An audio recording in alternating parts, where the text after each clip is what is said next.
বিয়ের রাতেই যে বর বউকে একা ফেলে রেখে পালিয়ে গিয়েছিল সে স্বামীকেই আজ 4 বছর পর প্রথমবারের মতো নিজের সামনে দেখে থমকায় সুহা। ড্যাবড্যাব করে তাকিয়ে দেখে ছেলেটার সাজ পোশাক। সুহা আগেও দেখেছে এই মানুষটাকে, তবে শুধু ছবিতেই। এমনকি বিয়ের দিনেও সে তার স্বামীর দিকে চোখ তুলে তাকায়নি লজ্জায়। আজ তাকাচ্ছে।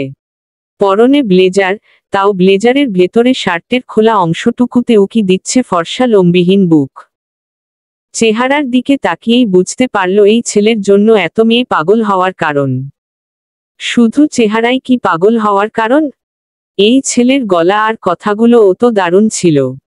যে কণ্ঠের সাথে তার বহুদিন আগে পরিচয় হয়েছিল, যে কণ্ঠ আর কণ্ঠ দ্বারা বলা কথাগুলো তাকে কাবু করেছিল বহুদিন আগে। আর তার দরুণী তো প্রথমে বিয়েটা নাকচ করলেও পরবর্তীতে সুহা রাজি হয়েছিল বিয়েটা করতে।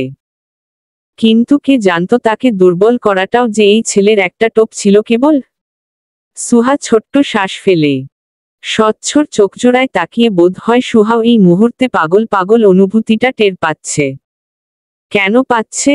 সে তো এই মানুষটার জন্য ঘৃণা জমিয়েছিল, অথচ এতকাল এই পাড়ার মেয়েদের কাছে আর স্বচ্ছর কাজিনদের কাছে এই ছেলের রূপের প্রশংসা শুনতে শুনতে এতটাই অভ্যস্ত ছিল যে আজ নিজেও মনে মনে এই ছেলের রূপ দেখে বাহ বাহ দিল। কিন্তু মনের ঘৃণাটুকু তো মুছে ফেলবার নয়। তাই তো এতকাল পর স্বামীকে কাছে থেকে দেখেও এক প্রকার এড়িয়েই চলে যেতে লাগলো সে। অথচ পুরোপুরি এড়িয়ে যেতে না যেতেই দেখতে পেল সুন্দরী এক মেয়েকেও, সাথে 2 জন ছেলেও। মেয়েটা স্বচ্ছের হাত জড়িয়েই এক প্রকার ঠোঁট বাঁকিয়ে বলে উঠল, স্বচ্ছ, মনে হচ্ছে তোর বাবা মা আজ বাসায় নেই। আমরা বরং আজকের দিনটা তোর ফ্ল্যাটেই কাটাতে পারি। বল। সুহা নীরবে মেয়েটার হাত ধরা দেখল। গা জ্বলে উঠল যেন। নিজে গিয়ে মেয়েটার গালে চর বসাতে মন চাইল, অথচ পারল না। স্বচ্ছ ততক্ষণে তাকালো মেয়েটার দিকে। হাত ছাড়িয়ে বিরক্ত সুরে বলল, ফ্ল্যাটে কাটালে আমি কষ্ট করে নিজের বাসায় আসলাম কেন? বাসায় এসেছি যখন বাসাতেই থাকব। ওই মেয়েকে শায়েস্তা করতে তো হবেই আমার। মেয়েটা সঙ্গে সঙ্গেই বলল, কে? তোর খ্যাত বউটা? যদি এতদিন পর হাজব্যান্ডকে দেখে আবেগে আপ্লুত হয়ে তোকে জড়িয়ে টড়িয়ে ধরে দোস্ত, তুই কি করবি তখন? সুহার মেজাজ চিরচির করল। সে খ্যাত? তাকে খ্যাত বলল এই মেয়ে? সুহা দাঁতে দাঁত চিবিয়ে শুনল কেবল। সিঁড়ি পেরিয়ে যেতে যেতে স্বচ্ছ বলল, গর্দভ, তোকে এনেছি কি করতে তাহলে? সুহা বুঝল স্বচ্ছ কথাটা ওই মেয়েটাকেই বলেছে এবং কেন এনেছে তাও বুঝল। তবে নিজ স্বামীর সাথে এহেন সুন্দরী নারীর কথোপকথন তার সহ্য হল না। রাগে নাক ফুলে উঠল। আরেকবার তাকিয়ে দেখল মেয়েটাকে। ইচ্ছে হলো ঘাড় মটকে দিতে, অথচ কিছুই করল না ও। সুন্দরভাবে নজর সরিয়ে সিঁড়ি পেরিয়ে যেতে লাগল। আর ঠিক তখনই স্বচ্ছ তাকে উদ্দেশ্য করে বলে উঠল, এই যে মিস, শুনছেন? এই বাসায় কেউ নেই আজ? তালা দেওয়া কেন বলতে পারেন? সুহার রাগে দাঁত কিরমির করছিল। একটু হলেই যেন স্বচ্ছকে সে রাগে ঝলসে দেবে সে। অথচ সুহা সে রাগের ছিটেফোঁটাও প্রকাশ না করে শান্ত হয়ে দাঁড়ালো। ভ্রু কচকে ঘাড় ঘুরিয়ে স্বচ্ছর দিকে তাকালো পাশের ছেলেমেয়েগুলোর দিকেও। পরমুহূর্তেই টানটান স্বরে উত্তর দিল, না, এই বাসার পুত্রবধূকে আজ দেখতে আসছে তো ছেলেপক্ষ। তাই সবাই রেস্টুরেন্টে গিয়েছে, ওখানেই দেখাদেখি হবে। বুঝেনি তো, আশপাশে পাড়া প্রতিবেশী যদি পাত্রপক্ষের কান ভাঙ্গায় সে কারণেই। স্বচ্ছর টনক নরল। পুত্রবধূ? তার নিজেরই বউ? এই কারণেই মেয়েটা তাকে শেষ 2 সপ্তাহ জ্বালাচ্ছে কল করে ডিভোর্সের হুঁশিয়ারি দিচ্ছিল। স্বচ্ছ বিস্ময় নিয়ে বলল, এই বাসার পুত্রবধূ মানে? কোন পুত্রবধূ? সুহা উত্তর দিল, একটাই তো পুত্রবধূ এই বাসার। জানেন না? ছেলে তো একটা অকর্মা। তাই ছেলের বাবা মা ভাবল ছেলের বউয়ের নতুন করে আরেকটা বিয়ে দিক। স্বচ্ছর পাশে দাঁড়িয়ে থাকা বন্ধুটাও বিস্ময় নিয়ে বলল, কত বড় সাহস মেয়েটার দেখেছিস? কত বড় সাহস! আমার এত সুন্দর বন্ধুকে ভুলে ওই মেয়ে নতুন সংসার বাঁধার স্বপ্ন দেখছে। ছলনাময়ী। স্বচ্ছর অপর বন্ধু স্বচ্ছর কাঁধে হাত দিয়ে দাঁড়ালো। চাপা হেসে বলল, বন্ধু, পাখি তো ফুরুত হয়ে যাচ্ছে। এই তোর বউয়ের ভালোবাসা? আমরা ভাবলাম তোর বউ তোকে ভালোবেসে গলায় ঝুলে পড়বে, আর এখন দেখি বউ নিজেই তোকে ছেড়ে দেওয়ার জন্য প্রস্তুত। স্বচ্ছ বন্ধুদের সামনে এহেন অপমান মেনে নিতে পারল না। দাঁতে দাঁত চিবিয়ে বলে উঠল, মেরে গাল লাল করে দিব ওই মেয়ের। আমায় না জানিয়ে বিয়ে করার শখই বা জাগলো কি করে ওই মেয়ের? ভাগ্যিস এতকাল কোন এক গোপন গুপ্তচরের কাছে বউয়ের এসব অবাধ্যকতার খবর পেতাম। এখন তো দেখছি সত্যিই মেয়েটা অবাধ্য হয়ে গেছে। সুহা মনে মনে হাসে। গোপন গুপ্তচরটাও যে সে নিজেই, এটা ভেবে পেট ফেটে হাসি পায়। অথচ সামনাসামনি হাসে না। কৌতূহল দেখিয়ে জিজ্ঞেস করল, আপনার বউ নাকি ভাই? বাধ্যগত বউ ছিল আপনার? বাধ্যগত বউ ছিল না, তবে আমার জন্য পাগল ছিল ওই মেয়ে। 1 ঘন্টা কথা না হলেও পাগল পাগল ব্যবহার করত। সত্যিই তো, সুহা পাগল পাগল আচরণ করত। বিয়ের আগে 1 মাস সময় দিয়েছিল কেবল স্বচ্ছ, আর তাতেই সুহা গলে জল হয়ে গিয়েছিল। নতুন নতুন প্রেমে পড়ে সে কি পাগলামি! অথচ দুঃখের বিষয় হলো তাদের সরাসরি একটাবারও দেখা হয়নি। প্রথমে তো সুহাই বিয়েটা নাকচ করে ছেলের মুখ দেখতে চায়নি। পরবর্তীতে স্বচ্ছ ইগো নিয়ে মেয়েকে দেখেনি। শুধু একটা চ্যালেঞ্জ নিয়েছিল যে মেয়েকে সে তার প্রেমে পাগল করে ছাড়বেই। অবশেষে পাগল করেছিল, বিয়েও করল। তারপর সে নিজেই ছেড়ে দিয়ে বদলা নিল মেয়েটার উপর। সুহা ভেবে দুঃখ পেল। কঠিন স্বরে বলল, কি করে বুঝলেন যে পাগল ছিল? স্বচ্ছ হেসে উত্তর দিল, কারণ আমি পাগল বানিয়েছিলাম তাকে। এখন বলুন, আমার বাসার সবাই কোথায় তা জানেন? জানলে ফতাফত বলুন। সুহার মেজাজ খারাপ। তার উপর স্বচ্ছর এহেন প্রশ্ন পছন্দ হলো না। রূঢ় স্বরে বলল, এই বাসায় কে কখন থাকবে তা জানার দায়িত্ব নিশ্চয় আমি নিয়ে রাখিনি বলুন। বাসায় কেউ আছে নাকি নেই না জেনে কোথায় থেকে টপকে এসেছেন? এসেছেনই যখন আগে থেকে বলে আসেননি কেন? দ্বিতীয় কথা, কারো কাছে কিছু জিজ্ঞেস করলে সুন্দরভাবে জিজ্ঞেস করবেন। এমন উত্তর পেয়ে স্বচ্ছর মুখটা বোধহয় চুপসে গেল। সুহার দিকে চেয়ে সরু চোখে চাইল এবারে। মেয়েটাকে আগে কখনো দেখেছে বলে মনে পড়ছে না তার। মনে মনে ভেবেই নিল যে হয়তো বাসার ভাড়াটিয়া হবে এই মেয়েটা। এবারে সুন্দরভাবেই বলল, আমি এই বাসার মালিকের ছেলে। আপনি কি জানেন উনারা কোথায় গেছেন? সুহা আগের মতোই মেজাজ খারাপ দেখিয়ে বলল, বাসার মালিকের ছেলে বললে কি আমি আপনাকে আলাদা সম্মান করব ভাবছেন? স্বচ্ছ ভদ্রতা দেখিয়েও যখন ভদ্র উত্তর না পেল তখনই বিরক্ত হয়ে বলে উঠল, না করলে আপনাকে বাসা থেকে বের করে দিব বেয়াদব মেয়ে। সুহা ভয় পাওয়ার ভান ধরে বলল, বের করে দিবেন? বাবা, ভয় পেলাম আমি। স্বচ্ছ দাঁতে দাঁত চেপে প্রশ্ন ছুড়ল, কি মনে হচ্ছে বের করতে পারবো না আপনাকে? আপনি বের করে দিলেই বা আমি বের হয়ে যাব কেন? টাকা দিয়ে আছি। এমনি এমনি তো আর থাকছি না ভাই। আজাইরা প্যাচাল বাদ দিন। কথাগুলো বলেই মুখ কেমন করে নিচে নেমে গেল সুহা। স্বচ্ছ আর ওর বন্ধুরা চেয়ে থাকলো কেবল বোকার মতো। স্বচ্ছ তো বিড়বিড় করে বলল, এই মেয়ে নির্ঘাত আমার বউয়ের থেকে ট্রেনিংপ্রাপ্ত বেয়াদব। স্বচ্ছর পাশের বন্ধুটা তখন হেসে বলল, কিন্তু মেয়েটা সুন্দর দোস্ত। প্রপোজ করলে দোষ হবে না নিশ্চয়? ছেলেটা কথাটা বলার পরপরই স্বচ্ছর পাশে দাঁড়িয়ে থাকা মেয়েটা এবারে বলে উঠল, কাকে প্রপোজ করবি? ওই মেয়েরে। সমস্যা কি করলে? তোরে তো আর তোর আব্বাই আমার সাথে বিয়ে টিয়ে দিবে না তাই না? তার চেয়ে অন্য একটা জুটিয়ে নেওয়াই ভালো। উত্তরটুকু দিয়েও ছেলেটা ফ্যালফ্যাল করে তাকায় মেয়েটার দিকে। মেয়েটা নিধি। বাকি 2জন ছেলে হলো আবির আর সাদাফ। 3জনই স্বচ্ছর বন্ধু। স্বচ্ছ কেমন করে তাকাতেই নিধি ক্ষেপে তাকালো সাদাফের দিকে।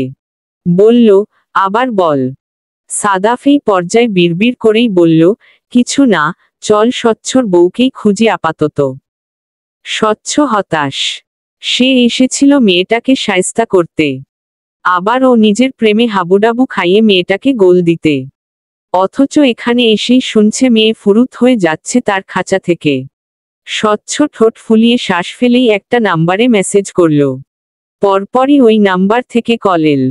স্বচ্ছ কল তুলল। ওপাশ থেকে মেয়েলি কণ্ঠে ভেসে এল, এটা কি আপনার বাংলাদেশি সিম নাকি মিস্টার অস্বচ্ছ? যাই হোক, আমার টানে অবশেষে দেশে এসে পড়লেন দেখে খুশি হলাম। বিয়েতেও এভাবে চলে আসবেন হুহো? স্বচ্ছর চাপা রাগ হলো। কেন জানি না মেয়েটাকে এখন কষে থাপ্পড় দিতে পারলে শান্তি লাগত তার। তবুও টানটান স্বরে শীতল রাগ দেখিয়ে বলে উঠল, স্বচ্ছর দিকে সব মেয়েই আগ্রহ নিয়ে ঝুঁকে সুহাসিনী। অনাগ্রহ দেখানোর সাহস দেখায়নি এই পর্যন্ত কেউ। সে জায়গায় তুমি আমার বউ হয়ে আমায় ছেড়ে অন্য কাউতে ঝুঁকবে? আমার এই অপমান আমি চুপচাপ মেনে নিব ভাবলে কি করে সুহাসিনী? সুহা তাচ্ছিল্যের হাসি হাসে, ঠোঁট বাঁকিয়ে বলে উঠে, খুয়া অহংকার না নিজের সৌন্দর্যের? আমি কিন্তু আগেও আপনার সৌন্দর্যের প্রেমে পড়িনি অস্বচ্ছ সাহেব। আপনার কণ্ঠের আর কথার প্রেমে পড়েছিলাম। স্বচ্ছ বাঁকা হেসে শুধায়, এবারে সৌন্দর্যের প্রেমেও পড়বে? আপাদমস্ত সবকিছুরই প্রেমে পড়বে। এমনভাবে প্রেমে পড়বে যে আমায় ছাড়া আর কিছুই বুঝবে না সুহাসিনী। সুহা হাসে। উত্তরে বলে, সুহা নিজের অপমানের শোধ নিজে নিতে পারে মিস্টার অস্বচ্ছ। সৌন্দর্য দেখেই গলে যাব, অতটাও হ্যাংলা ভাববেন না আমাকে। তাহলে দেখবেন নিজের জালে নিজেই ফেঁসে যাবেন। প্রতিশোধ বশত একটা মেয়েকে বিয়ে করে তারপর তাকে একা ফেলে চলে যাওয়াটা মেয়েটার জন্য কতটা অপমানজনক তা স্বচ্ছ আজও বুঝেই উঠতে পারেনি। বরাবরই একটা বাউন্ডুলে ছেলে স্বচ্ছ। নিজের মর্জিমতো চলে এসেছে সব সময়। সে বাউন্ডুলে স্বচ্ছ নিজের বিয়ে করা বউকে যেখানে কোনোদিন দেখেইনি সেখানে না দেখে না চিনে সে না দেখা বউকে খুঁজে বের করতে ব্যস্ত হয়ে পড়বে এই প্রত্যাশা করাটাই বোধ হয় ভুল। স্বচ্ছ নিজের অদেখা বউয়ের উপর একটা চাপা রাগ দমিয়ে রেখেই ছাদে গিয়ে দাঁড়ালো। সাথে সাথে আসল নিধি, সাদাফ আর আবিরও। বসার মতো তেমন কিছু না পেয়ে ছাদের দড়িতে শুকোতে দেওয়া একটা বিছানা চাদর টেনে নিল। অথচ বিছানা চাদরের মালিককে তা তাদের কেউই জানে না। অজানা মালিকের সে বিছানা চাদর নিয়ে অনুমতি না নিয়েই ছাদের খসখসে ফ্লোরে বিছিয়ে নিল চারজনে। তারপর বসে পড়ে সেভাবেই বিশ্রাম করল অনেকটাক্ষণ। অবশেষে দুপুর হতেই খিদের জ্বালায় খাবার অর্ডার করল চারজনে মিলে। খাবার আধ ঘন্টার মধ্যে চলেও আসল। তারপর খাওয়া শেষে নিধি ছাদ দেখতে দেখতেই চুইংগাম চিবিয়ে বলল, বাহ বাহ, তোদের ছাদখানা দেখছি ফুলে ফুলে ঝকঝকা করছে দোস্ত। তোর বউয়ের বিয়ের ফুল বোধ হয় এখান থেকেই কালেক্ট করা হয়ে যাবে বল। বলতে বলতেই ছাদে লাগানো কালো গোলাপ গাছটা থেকে 3টা ফুল ছিঁড়ল নিধি। ফুলগুলোও দেখতে দারুণ লাগছিল। পরপর সেগুলাকে কানে গুজে নিল নিধি। স্বচ্ছর ইচ্ছে হলো নিধির মুখটা এক চড়ে ভোঁতা বানিয়ে দিতে। খাবারের শেষ গ্রাসটা চিবিয়ে চিবিয়ে বলল, ভাবছি তোর আর সাদাফের বাসরের ফুলগুলো এখান থেকেই কালেক্ট করব। সুন্দর হবে না বল? নিধি মুখ ভেঙ্গিয়ে বলল, কি আশ্চর্য, এমন ভাবে রেগে যাচ্ছিস কেন? খারাপ কিছু তো বলিনি বল। স্বচ্ছ তখন খাওয়া শেষ করে উঠে দাঁড়িয়েছে। ছাদে মেলে দেওয়া কাপড়গুলো থেকে সাদা রঙের একটা ওড়না টেনে নিয়ে নিজের হাতটা মুছল আইস করে। আর ঠিক তার পর মুহূর্তেই কেউ এসে ওড়নাটা ছো মেরে টেনে নিল। তেজ নিয়ে তার সামনেই বলে উঠল, কি আশ্চর্য, বাসার মালিক বলে কি যার তার কাপড়চোপড়কে নিজের হাত মৌছার সামগ্রী বানাবেন ভাই? কি করলেন দেখেন তো, সাদা ওড়নাটা আমার। স্বচ্ছ প্রথম দফায় চুপ থাকল। নিজের অজান্তেই ভুলটা করে বসেছে সে। ওড়নাটা কার ছিল সেটাও তো সে জানত না। তবে এই মুহূর্তে এই বেয়াদব মেয়ের ওড়নায় হাতের হলুদ হলুদ ছাপ দেখতে খারাপ লাগছে না তার, বরং আনন্দ হচ্ছে। ডোন্ট কেয়ার ভাব নিয়ে বলল, আপনি যে তখন বেয়াদবি করলেন এর জন্য এটাই প্রাপ্য। কাজটা আমি অজান্তে করলেও এটা আপনার ওড়না শুনে এখন খুশি লাগছে। সুহা এই পর্যায়ে খেপা বাঘিনীর মতো তাকালো যেন একটু হলেই গিলে ফেলবে স্বচ্ছকে। রাগে নাক ফুলে উঠছে মেয়েটার। রাগে কাঁপতে কাঁপতেই বলে উঠল, ওটা আমার পছন্দের ওড়না ছিল। আপনাকে আমার ইচ্ছে করছে ছাদ থেকে ফেলে দিতে এখন। স্বচ্ছ ঠিক সুহার মতো করে রাগ দেখালো না, তবে হেসে হেসেই বলল, আমারও ইচ্ছে হচ্ছে। এদিকে আসুন। কোলে তুলে ছাদ থেকে ফেলে দিই আপনাকে। সুহা দ্বিগুণ তেতে গেল। হাত দিয়ে ঘুষি দেখিয়ে বলে উঠল, এতই সহজ? মেয়ে রে, মুখ ভেঙ্গে দিব। স্বচ্ছ এবারেও হাসে। দেখতে পাতলা চিকন এইটুকু মেয়ে কিনা তার মুখ ভেঙ্গে দিবে? হেসেই শুধাল, তাই নাকি? শক্তিতে পারবেন আমার সাথে? অতটাও দুর্বল ভাবার কারণ নেই। ক্যারাটে পারি, ক্যারাটে। কথাটা বলেই স্বচ্ছর মুখের দিকে ধারালো দৃষ্টিতে তাকিয়েই সজোরে ঘুষি বসাল স্বচ্ছর পেটে। ভ্রু নাচিয়ে বলে উঠল, এবার বলুন, ঘুষিটা কেমন ছিল? স্বচ্ছ না তো ব্যথায় নাক মুখ কুচকাল, না তো ব্যথায় পেট চেপে ধরল।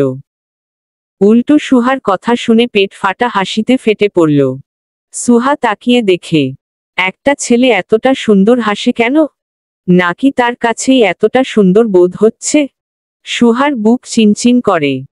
বুকের ভেতর হৃদস্পন্দন আন্দোলিত হয়ে শুধায়, ছেলেটা মারাত্মক হাসে, সাথে দৃশ্যমান ছেলেটার টেরাবাঁকা ঝকঝকে সাদা দাঁতগুলোও। সুহার বুকে হৃদস্পন্দন বাড়ছে। সামান্য একটা ছেলে তাকে তার সৌন্দর্য দিয়ে কাবু করে ফেলছে। নিজের এহেন অবনতি আর দুর্বলতা দেখে নিজেরই ঘৃণা হলো। পরমুহূর্তেই দাঁত মুখ শক্ত করে নজর সরাতেই কানে এল স্বচ্ছর হাসোজ্জ্বল স্বর, এই পাটকাঠি ঘুষিতে আমি ভয় পেয়ে যাব মিস? যাই হোক, আপনার ক্যারাটে দেখে আমি বিস্মিত মিস ক্যারাটে পারা ম্যাম।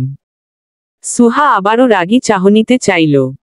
হাত চালিয়ে স্বচ্ছর মুখ বরাবর একটা ঘুষি দিতে চাইতেন, স্বচ্ছ সরে গেল। চাপা হেসে বলে উঠল, থাক থাক, নিজের এনার্জি খরচ করবেন না ফোঁসফোঁস করে। আপনি মেয়ে, আমি তো আর মা, রামা, রীতে আপনার সাথে লাগতে যাব না বলুন? তার চেয়ে মনে মনে নিজেকে বিজয়ী ধরে সুখী হন। সুহা ফোঁসফোঁস করছে তখনও। রাগে নাক ফুলিয়ে নিয়ে স্বচ্ছর দিক থেকে নজর সরাতেই চোখে পড়ল নিধির কানে গোজা তিনটে কালো গোলাপ। সুহার চোখ মুহূর্তেই গেল কালো গোলাপ গাছটায়। তার নিজের গাছ। অনুমতি না নিয়ে ফুল ছেড়াতে মেজাজ আরেক দফা খারাপ হলো। নিধির দিকে তেজ নিয়ে চেয়ে থেকে একদম নিধির সামনে গিয়েই দাঁড়ালো। কানে গুজে থাকা তিনটা গোলাপি একটানে নিজের হাতে নিয়ে বলে উঠল, এই যে হাসতে হাসতে ফেটে পড়া পাগলের প্রেমিকা, আমার গাছের ফুল ছিঁড়েছেন কেন? কয়টা ছিঁড়েছেন? ছেঁড়ার আগে অনুমতি নিয়েছেন হুহো?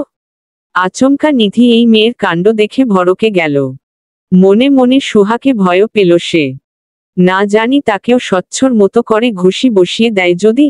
নিধি শুকনো ঢোক গিলল। অনুমতি যে নেয়নি তা না বলে উল্টো বলে বসল, আমি ছিঁড়িনি তো। স্বচ্ছ ছিঁড়ে দিয়েছে আমায়, এটা ওর নিজের বাসা না? তাই ও নিজেই ছিঁড়ে কানের গুজে দিয়েছে আমায়। সুহার মেজাজ চরম লেভেলে পৌঁছানোর জন্য বোধহয় এই কয়েকটা কথাই যথেষ্ট। স্বচ্ছর দিকে ক্ষেপা বাঘিনীর মতো এক নজর তাকিয়ে পরবর্তীতে আবার তাকালো নিধির দিকে। টানটান স্বরে বলে উঠল, বাসা উনার হলেও ফুল তো উনার না। ফুল যেহেতু ছিঁড়েছেন, ফুলের দাম দিন আপু। না হলে ফুল আবার গাছে জোড়া লাগিয়ে দিন। নিধি এবারে অসহায় স্বরেই বলল, কি করে লাগাবো? ছিঁড়ে ফেললে লাগানো যায় নাকি? তাহলে টাকা পরিশোধ করুন। পার পিস 50 টাকা। স্বচ্ছ এগিয়ে এল। কচকচে একটা নোট সুহার দিকে এগিয়ে দিয়ে বলে উঠল, 3টা ফুল ছেঁড়া হয়েছে। 1000 টাকা দিলাম। আশা করি স্যাটিসফাইড আপনি? স্বচ্ছ ভাবল এই মেয়ে টাকা পেয়ে খুশি হয়ে ভৌ দৌড় দিবে। অথচ হলো না। উল্টো টাকা না নিয়েই বলল, না, খুচরোই 150 টাকা দিবেন। এখানে আপনার বলল কি পোনা দেখতে দাঁড়িয়ে নেই ভাই। সাদাফের এবারে হাসি আসল বন্ধুর এহেন অপমান আর সুহার হাবভাব দেখে। স্বচ্ছর কানে ফিসফিসিয়ে বলে উঠল, কি বেয়াদব মেয়ে দোস্ত, তোর একটুও সম্মান দিচ্ছে না দেখ। সাদাফ কথাটা কানে কানে বললেও ঠিক কানে কানেই কথাটা আবদ্ধ থাকলো না, এসে গেল সুহার কানেও। সুহা কটমট করে সাদাফের দিকে তাকাতেই সাদাফ ভয় আমতা আমতা করে বলে উঠল, শুনুন, আমার কাছে খুচরো আছে। দিচ্ছি দাঁড়ান। কথাটুকু বলেই মুহূর্তেই 150 টাকা এগিয়ে দিয়ে বলল, নিন 150 টাকাই আছে। সাদাফ এগিয়ে দিল টাকাটা। সুহা নিল। হুঁশিয়ারি দিয়ে বলে গেল, গুড। নেক্সট বার আমার গাছে হাত দিলেও হাত কেটে ফেলবো। Mind it. কথাটুকু বলেই চলে যেতে যাচ্ছিল সুহা। নিধি ফ্যালফ্যাল করে তাকিয়ে বলল, দোস্ত, টাকা নিল, ফুলগুলো দিল না তো? স্বচ্ছ গুরুত্ব না দিয়ে বলল, ওই ফুল এতটা প্রয়োজনীয়ও না, বাদ দে। সুহা শুনল, পা ঘুরিয়ে এসে স্বচ্ছদের সামনে দাঁড়িয়ে নিজের ওড়নার সাথে সাথে মেঝে থেকে বিছানা চাদরটাও আকরে নিল, অপর হাতে ফুলগুলো এগিয়ে সাদাফকে, নিধিকে আর আবিরকে একটা করে গোলাপ দিয়ে বলল, আপনাদের ফুল নিন। টাকাগুলো ফুলের বিনিময়ে নিইনি, ফুল ছেঁড়ার বিনিময়ে জরিমানা নিয়েছি আপু। আর ফুলগুলো ফ্রিতেই দিলাম। আর হ্যাঁ, ওড়না বিছানা চাদর ময়লা করার শোধা তুলে রাখলাম, সুযোগ বুঝে নিয়ে নিব। কথাগুলো টানটান স্বরে বলেই সুহা চলে গেল। আবির কালো গোলাপটার দিকে চেয়ে থেকেই মিনমিন স্বরে বলল, দোস্ত, কি ডাকাত মেয়ে রে! এই মেয়ে কোন বাপের মেয়ে? কোথায় থেকে উদয় হলো? বাপরে বাপ! পরমুহূর্তেই আবার বলল, তবে ভালো আছে। কি সুন্দর গোলাপ দিয়ে গেল আমাদের। শুধু স্বচ্ছকেই দিল না, একটু আগে অবধি দেখলাম স্বচ্ছর বউই অবহেলা করছে স্বচ্ছকে, এখন দেখছি অন্য মেয়েরাও স্বচ্ছকে পাত্তা দিচ্ছে না। কাহিনী কি মামা? তোর সৌন্দর্য কমে যাচ্ছে নাকি বলতো? স্বচ্ছ আবিরের কথাটায় পাত্তা না দিয়েই বিড়বিড়িয়ে বলল, পড়ে আছি এক ঝামেলায়, যোগ হয়েছে আরেক ঝামেলা। এই মেয়ের বিষয় পড়ে আগে বাসার লোক আর আমার না দেখা বউ কবে আসবে তা ভাবি। বিকাল অবধি সময়টা স্বচ্ছদের ছাদেই কাটল। তারপর যখন শীতল হাওয়ায় চোখ বুঝে বুঝে আসবে ঠিক তখনই ছাদে এল পিনপিনে শরীরের অষ্টাদশী এক মেয়ে। সাদাফ সে মেয়েকে দেখেই স্বচ্ছকে ঠেলে দিল, ইশারায় বুঝাল এই মেয়েকে। অথচ তার আগেই মেয়েটা তাদের দিকে ঝুঁকে স্বচ্ছকে বলে উঠল, ভাইয়া, কতক্ষণ হলো এসেছিস? ভাগ্যিস ভাবি বলল তুমি এসেছো, না হলে তো তোমায় আরো অপেক্ষা করতে হতো। স্বচ্ছ ভালোভাবে তাকালো। মেয়েটা তার ছোট বোন সিয়া। এত বছরে দুইবার দেখেছে সে বোনকে। কাও বোনের জন্মদিনে লুকিয়ে উইশ করেছিল বলে। স্বচ্ছ ছোট বোনকে দেখে আনন্দে উচ্ছ্বাসিত হবে নাকি দুঃখে কপাল চাপড়াবে বুঝে উঠল না। বলল, তোর ভাবি বলেছে? বাহ বাহ, কবে থেকে এত ভালো হলো তোর ভাবি? সিয়া ভাবির পক্ষ নিয়ে বলে উঠল, ভাবি খারাপই বা কবে ছিল ভাইয়া? তুমিই তো রেখে চলে গেলে ভাবিকে। স্বচ্ছ মানল না, অদৃশ্য রাগ নিয়ে বলল, বিয়েতে প্রথম দফায় অপমান করেছিল তোর ভাবি। এক মুহূর্তেই বিয়েটা নাকচ করে দিয়ে সবার সামনে আমার সম্মানের 12টা বাজিয়ে দিয়েছিল ওই মেয়ে। সেই জন্য তুমিও তো ভাবির সম্মানের 12টা বাজালে, তাই না? শোধবোধ তো হয়েই গেল বলো? হয়নি, ওই মেয়ে এখনো তোত্তারামি করে, বেশি ভাব দেখায়। এত ভাব পছন্দ হচ্ছে না আমার। সিয়া হতাশ হয়ে বলে, তোমার পছন্দ হয়ে কি হবে? ভাবি তো অন্য কারোর বউ হয়ে যাবে, তাই না? তুমি কেবল এখন ডিভোর্সটা দিবে। স্বচ্ছ তিরিং করে উঠে দাঁড়ালো। বলল, বললেই হলো। তাহলে কি করবে? ওই মেয়ে যাতে সব অ্যাটিটিউড ড্রেনে ফেলে আমার প্রেমে ডুবে মরে সেই ব্যবস্থা করব। কৌশলে। সিয়া সরু শ্বাস টেনে বলে, তারপর আবার ছেড়ে যাবে? স্বচ্ছ রাগে না বোনের উপর। তবে ফোন বের করে কতগুলো হাত ধরাধরি, এই সেই ছবি দেখালো, যেগুলোতে হাতের মালিকদের না দেখা গেলেও বোঝা যাচ্ছে একটা মেয়ের হাত একটা ছেলের হাত। দেখিয়ে বলল, দেখ, তোর অতি ভালো ভাবির কাজকারবার। গত 2 মাস যাবৎ কোন ছেলের হাত ধরে ধরে ছবি পাঠিয়েছে আমায়, কোন ছেলের থেকে ফুলও নিয়েছে, কোন ছেলের সাথে ডেইটে গিয়ে কফি খাচ্ছে, সব ছবি পাঠিয়েছে। এসব করে জ্বালানোর মানে কি? বল। নিশ্চয় ভাবি তোমাকে ভুলে অন্য কারোর প্রেমে পড়েছে, এটা বুঝাচ্ছে। স্বচ্ছ রাগ ফুঁসে বলল, ডিভোর্স দিবে বলেছে ওই মেয়ে আমাকে। সাহস কত? সিয়া বলে, খারাপ কি? তুমি তো আর সংসার করার জন্য বিয়েটা করনি তখন, তাই না? তাই বলে আমায় প্রত্যাখ্যান করবে? এত সাহস? সিয়া ভাইয়ের পক্ষ নিল না, বরং উত্তরে বলল, অতটাও সাহস দেখায়নি ভাইয়া। নেহাতি তুমি মানতে পারছো না বিষয়টা, তাই। এখন বাসায় চলো, এই বিষয়ে আমরা পরে কথা বলবো। স্বচ্ছ কৌতূহল নিয়ে বলল, বাসায় কি ওই মেয়েও আছে? থাকলে আমি এক্ষুনি গিয়ে ওই মেয়ের গালে চড় বসাব আর ওর সাহসের তারিফ জানাবো। ভাবি তো আমাদের সাথে একসাথে থাকে না ভাইয়া। তাহলে কোথায় পাবো ওই মেয়েকে আমি? সিয়া মনে মনে হাসল।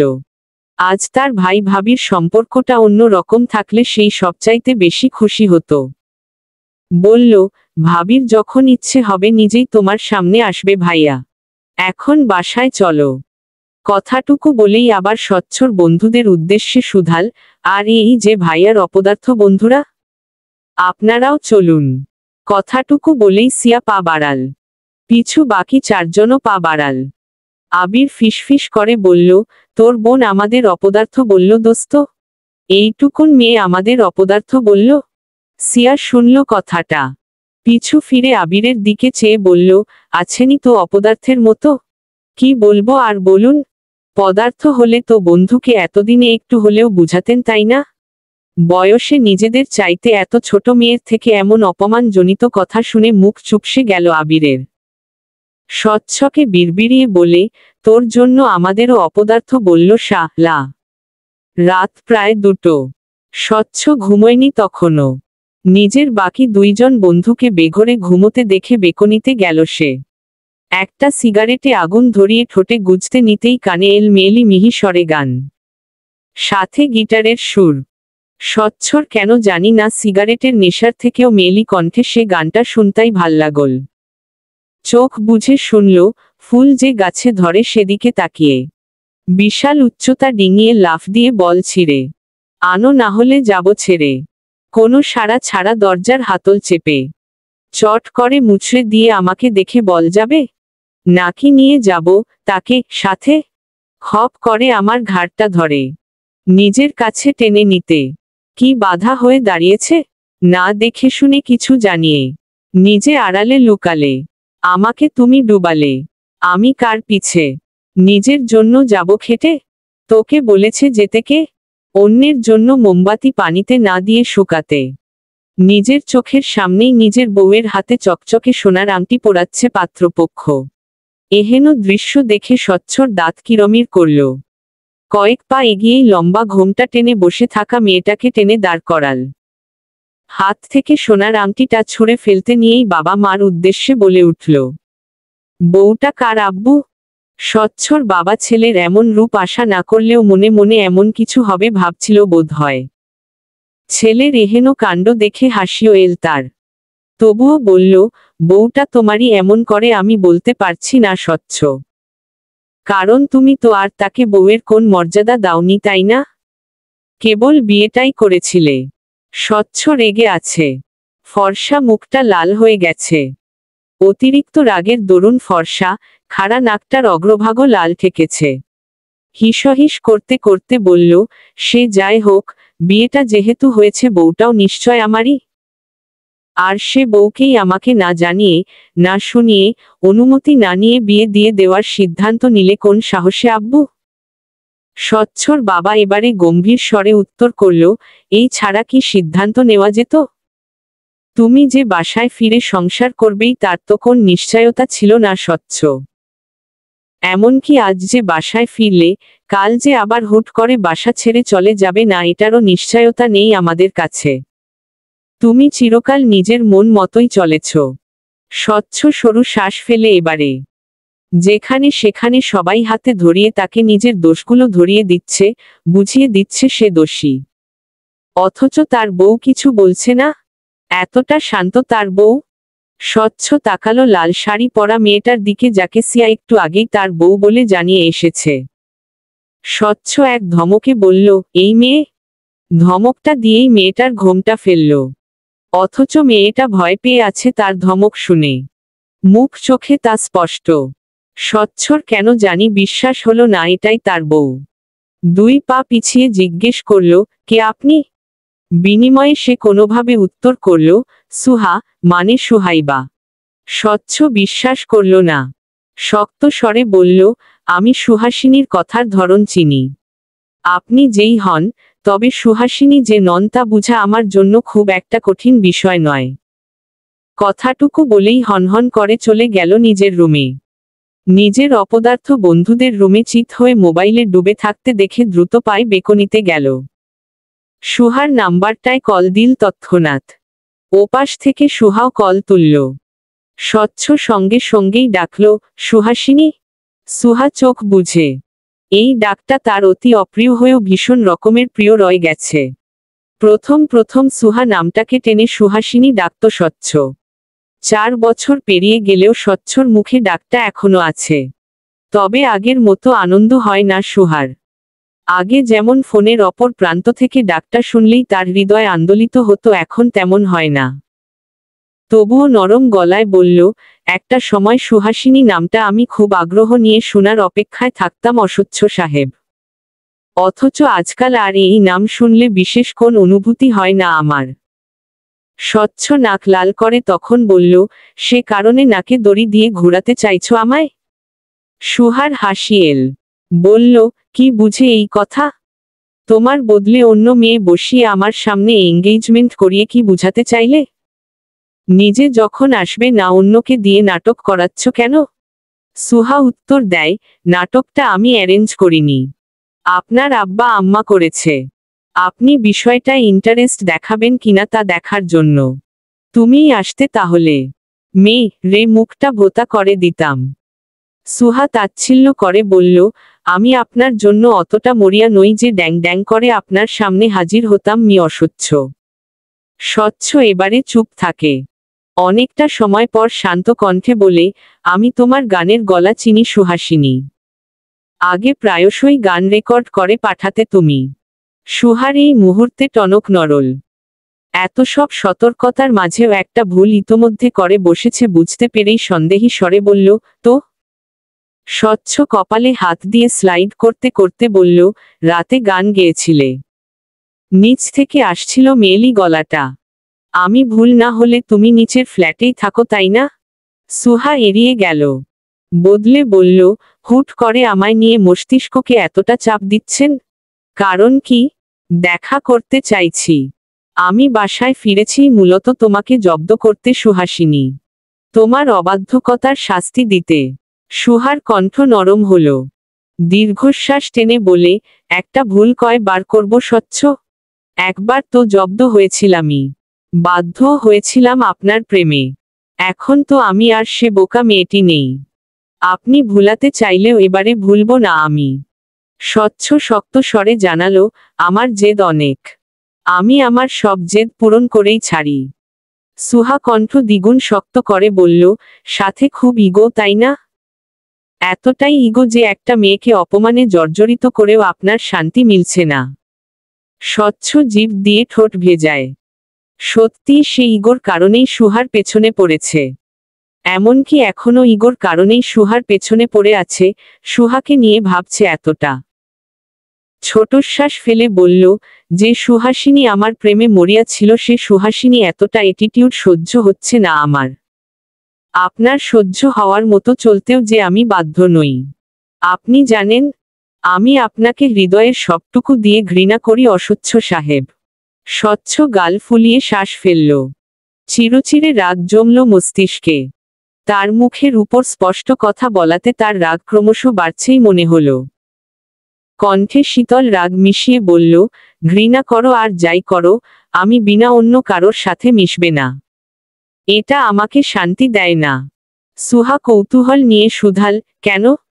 আমি যতদূর জানি আপনার মনে তো আমার জন্য একটু অনুভূতি ছিল না স্বচ্ছ। তাহলে স্বামী নামক সম্পর্কের অধিকারবোধ থেকেই শান্তি পাচ্ছেন না নাকি? স্বচ্ছ দাঁতে দাঁত চিবিয়ে বলে উঠল, ইগো থেকে। স্রেফ ইগো থেকে। আমার কোন দিকে কম আছে? আমার বউ কেন অন্যের দিকে ঝোঁকার সাহস করবে? নাকি শারীরিক চাহিদা মেটাতে হুহো? সুহা নাক মুখ কুচকাল। তেজ নিয়ে বলে উঠল, ছি। সাধে কি আপনাকে অস্বচ্ছ ডাকি? মনটাই তো অস্বচ্ছ আপনার। স্বচ্ছ রাগ নিয়ে বলল, আমি সিরিয়াসলি বলছি সুহাসিনী। বাসায় এসেছি, বউ খুঁজছি। এমনি এমনি নিশ্চয় নয়। চোখের সামনে সরাসরি কোন ছেলের সাথে মিশতে দেখলে খুব খারাপ হবে তোমার সাথে। সুহা হাসে মনে মনে। মুখে বলে, আমি কিন্তু 4 বছরে একটাবার কল মেসেজ করে বলিনি যে কোন মেয়ের সাথে মিশবেন না, কোন মেয়ের দিকে ঝুঁকবেন না, তবুও মিশেছেন। তাহলে কি ধরে নিব আপনি ও শারীরিক চাহিদার টানে? কার দিকে ঝুঁকেছি আমি? সুহা ফোরন কেটে বলে উঠল, কারোর দিকেই ঝুঁকেননি এটা বললে বিশ্বাস করা যায়? সঙ্গেই তো এনেছেন এক সুন্দরী ললনাকে। স্বচ্ছ গম্ভীর স্বরে উত্তর দিল, ললনাকে সঙ্গে করে আনলেই ললনার সাথে সম্পর্ক হয়ে যায় না সুহাসিনী? সুহা যদিও মানল না কথাটা, তবুও অন্য প্রসঙ্গে বলল, এতদিন ফিরেননি, এখন এতদিন পর এসেছেন কেন? কোন উদ্দেশ্যে? স্বচ্ছ বলল, শেষ 2 মাস জ্বালিয়ে মারছিলে তুমি। ছন্নছাড়া জীবন কাটানো আমাকে হুট করেই মনে করিয়ে দিলে যে আমি বিবাহিত, অথচ বউ সামলাতে পারছি না। তারপর দিনরাত কোন পরপুরুষের সাথে কাটানো মুহূর্ত শেয়ার করে করে আমার মগজে শিরশিরে রাগ জমিয়ে দিয়েছ। এখন এই রাগ না মেটানো অবধি শান্তি পাচ্ছি না। ইসস, ইগো হার্ট হলো বুঝি? স্বচ্ছ হাসে এবারে, বলে, তুমি খুব চালাক সুহাসিনী। খুব ভুল না হলে তুমি জেনেশুনেই আমার ইগো হার্ট করেছ। মস্তিষ্কে তোমার চিন্তা ঢুকিয়ে দিয়েছ, যাতে আমি তোমার জন্য মরিয়া হয়ে যাই। রাইট? বুঝলেন যখন আবার ছুটছেন কেন তাহলে? স্বচ্ছ এবারেও হাসে, ঠোঁট বাঁকিয়ে বলে, কারণ তুমি যে চালটা দিয়েছ, আমি তার বিপরীত চালটাই চালব। আরও সুকৌশলে। স্বচ্ছ কল রেখে মুখে সিগারেট গুজেছে। চোখ বুঝে বার কয়েক চেষ্টা করল সুহার প্রতিচ্ছবি কল্পনা করতে। মেয়েটা কেমন হবে দেখতে? খুব সুন্দরী? মায়াবী? চোখজোড়া কেমন দেখতে? স্বচ্ছ ভাবতে লাগলে আপাদমস্তক সুহাকে নিয়েই। অথচ কোন প্রতিচ্ছবি সরাসরি তার কল্পনায় ধরা দিল না। স্বচ্ছ হতাশ হয়ে শ্বাস ফেলে। পরমুহূর্তে নিজেই চমকে উঠে। যে মেয়েকে সে নিজেই অবহেলায় মুড়ে দিয়ে ফেলে গিয়েছিল, সে মেয়ের জন্য 2 মাসে সে এতটা মরিয়া হয়ে উঠছে কেন? শুধুই ইগোর কারণে? নাকি অধিকার বোধের কারণে? নাকি সে জেলাস? স্বচ্ছ নিজেকে নিজেই প্রশ্ন করতে গিয়ে কানে আসে আবিরের গলা, তুই ভালোবাসিস মেয়েটাকে? এত কেন রাগ জন্মে তোর মেয়েটার প্রতি? স্বচ্ছ শুনল। ঠোঁটের সিগারেটটা অবহেলায় ফেলে দিয়ে পা দিয়ে ফিসে ফেলে বলল, বুঝতে পারছি না দোস্ত। হুট করেই মেয়েটা কি করে ফেললো বুঝতে পারছি না। মেয়েটা আমায় অবহেলা করে অন্য কারোর সাথে ঘুরছে ফিরছে, ভালোবাসছে, এটা ভাবলেই রাগ হচ্ছে আমার। মানতে পারছি না। আবির শুনল। এগিয়ে এসে কিছু বলবে তার আগেই সেখানে এলসিয়া। হাতে 2 কফির মগ, একটা আবিরের হাতে অন্যটা স্বচ্ছর হাতে দিয়েই সে বলল, ছোটবেলা থেকেই ভাইয়া নিজের জিনিস নিয়ে ওভার পসেসিভ। তাই নিজের বউ অন্যের হয়ে যাচ্ছে, মানতে পারছে না এটা। এটা শুধুই ভাইয়ার জেদ। আবির ফ্যালফ্যাল করে তাকিয়ে শুধাল, জেদ? তাহলে কি ভালোবাসা? স্বচ্ছ এবারে উত্তরে বলে উঠল, যাকে কখনো দেখিনি তাকে কি করে ভালোবাসবো? পাগল নাকি? আমি শুধু মেয়েটাকে জব্দ করতে চাইছিলাম, তাই তো এসেছি। কিন্তু এখন মনে হচ্ছে মেয়েটাই আমাকে বারবার নাকে দড়ি দিয়ে ঘুরাচ্ছে। চালাক মেয়ে। সিয়া হাসে। যেতে যেতে বলে উঠে, দেখো, ঘুরতে ঘুরতে আবার ভালোবেসে ফেলো কিনা। স্বচ্ছ সঙ্গে সঙ্গেই উত্তর করল, অসম্ভব। সিয়া বেলকনি পেরিয়ে চলে গেছিল। ভাইয়ের মুখে অসম্ভব কথাটা শুনে আবার ঘাড় কাত করে বলে গেল, সম্ভব ভাইয়া, সম্ভব। তখন রাত 11টা। স্বচ্ছর ফোনে হুট করেই মেসেজ এল। সাথে হোয়াটসঅ্যাপে 2 ছবিও এল। স্বচ্ছ সঙ্গে সঙ্গেই দেখল সুহার মেসেজ। কোন এক ছেলে মেয়েলি হাত ধরে অতি যত্নে চুড়ি পরিয়ে দিচ্ছে এমন 2 ছবি, যাতে কেবল হাতগুলোই দৃশ্যমান, কিন্তু মুখ নয়। স্বচ্ছ এমন ছবি পেতে পেতে অভ্যস্ত। বরাবরের মতো এবারেও তার রাগ হলো। চিরবির করল মস্তিষ্ক। সুহা ছবির সাথে সাথে মেসেজে লিখল, সন্ধ্যায় ওর সাথে দেখা হয়েছিল, চুড়ি কিনে পরিয়ে দিয়েছে দেখুন। এতক্ষণ ওর সাথে রিকশায় ঘুরে আধ ঘন্টা আগেই বাসায় আসলাম বুঝলেন। ইসস, কত সুন্দর চুড়িগুলো। স্বচ্ছ পুরো মেসেজটা পড়ে বিছানা ছেড়ে উঠে দাঁড়ালো। একই বিছানায় আবির আর সাদাফও ছিল। 3 জনের এক রুমেই থাকার ব্যবস্থা। আর নিধি সিয়ার সাথে সিয়ার রুমে ঘুমায়। স্বচ্ছকে হুড়মুড় করে বিছানা ছেড়ে চলে যেতে দেখেই আবির আর সাদাফ একসঙ্গেই বলে উঠল, কি আশ্চর্য, তুই এমন লাফ মেরে কোথায় যাচ্ছিস? টয়লেট পেয়েছে তোর? স্বচ্ছর ইচ্ছে হলো সাদাফ আর আবিরের নাক বরাবর ঘুষি দিতে।